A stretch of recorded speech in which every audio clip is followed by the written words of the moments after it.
ಹುಬ್ಬಳ್ಳಿಯಲ್ಲೂ ಕೂಡ ಧಾರಾಕಾರ ಮಳೆಯಿಂದಾಗಿ ಬೇರೆ ಬೇರೆ ಅವಾಂತರಗಳು ಸೃಷ್ಟಿಯಾಗಿವೆ. ಗಣೇಶ್ ನಗರ, ಆನಂದನಗರದಲ್ಲಿ ಮನೆಗಳಿಗೆ ನೀರು ನುಗ್ಗಿಬಿಟ್ಟಿದೆ.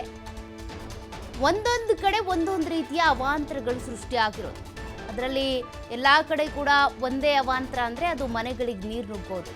ಬೇರೆ ಬೇರೆ ಕಡೆ ಮರ ಬಿದ್ದಿರೋದು, ವ್ಯಕ್ತಿ ಕೊಚ್ಕೊಂಡು ಹೋಗಿರೋದು, ಇಂಥ ಅವಾಂತರಗಳು ಸೃಷ್ಟಿಯಾಗಿವೆ. ಮಳೆ ನೀರು ಹೊರ ಹಾಕೋದಕ್ಕೆ ಅಂತ ಪಾಪ ಸಾರ್ವಜನಿಕರು ಪರದಾಡ್ತಾ ಇದ್ದಾರೆ.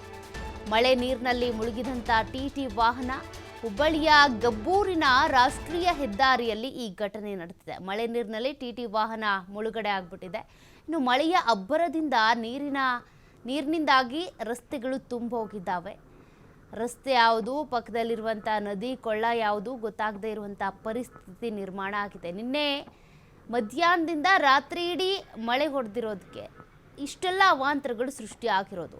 ಬಿರುಗಾಳಿ ಸಮೇತ, ಗುಡುಗು ಮಿಂಚು ಸಮೇತ ನಿನ್ನೆ ಮಳೆ ಬಿದ್ದಿರೋದು. ಹೀಗಾಗಿ ಅನೇಕ ಅವಾಂತರಗಳು ಸೃಷ್ಟಿಯಾಗಿವೆ.